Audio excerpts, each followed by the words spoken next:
আসসালামু আলাইকুম আমার আপুরা ভাইয়ারা, কেমন আছেন সবাই? আশা করি সবাই সুস্থ আছেন, ভালো আছেন।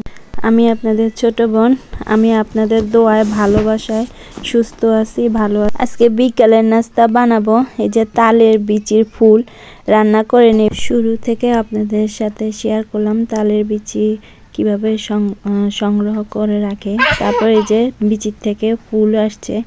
এই যে এখানে আমি পানি দিয়ে দিছি, গরম মশলা দিছি, চিনি দিছি, লবণ দিছি।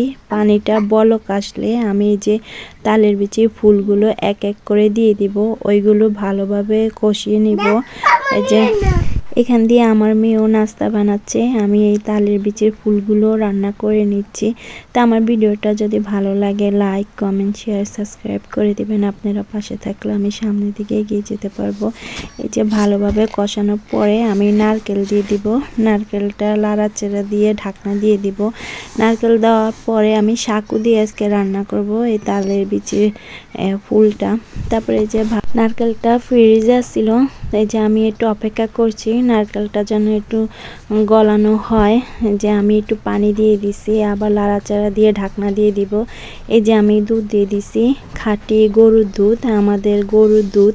এই যে আপনারা পাউডার দুধও দিতে পারেন, কোনো সমস্যা নাই। যে আমি ভালোভাবে লাড়াচাড়া দিয়ে নিব। তারপরে এই যে সাকু দিয়ে দিব, সাকুটা ভালোভাবে আমি ধুয়ে নিছি।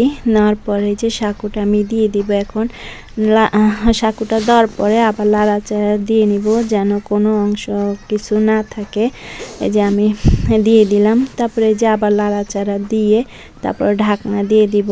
তো আমার ভিডিওটা কেমন লাগছে সবাই কমেন্টে জানাবেন। আপনারা এভাবে রান্না করে খেতে পারেন, অনেক মজা। রুটি দিয়ে বা এভাবেও খেতে পারেন। এই যে আমার রান্নাটা হয়ে গেছে, কালারটা কেমন হয়েছে সবাই কমেন্টে জানাবেন। এই যে গরুর দুধ দিয়ে আমি রান্না করছি, মাশাআল্লাহ অনেক সুন্দর আসছে। যে আমাদের বিকেলের নাস্তায় যে চা বানাইছি। তো সবাই ভালো থাকবেন, সুস্থ থাকবেন, সামাজিক জীবনের সাথে থাকবেন, আমাদের জন্য দোয়া করবেন। আল্লাহ হাফিজ।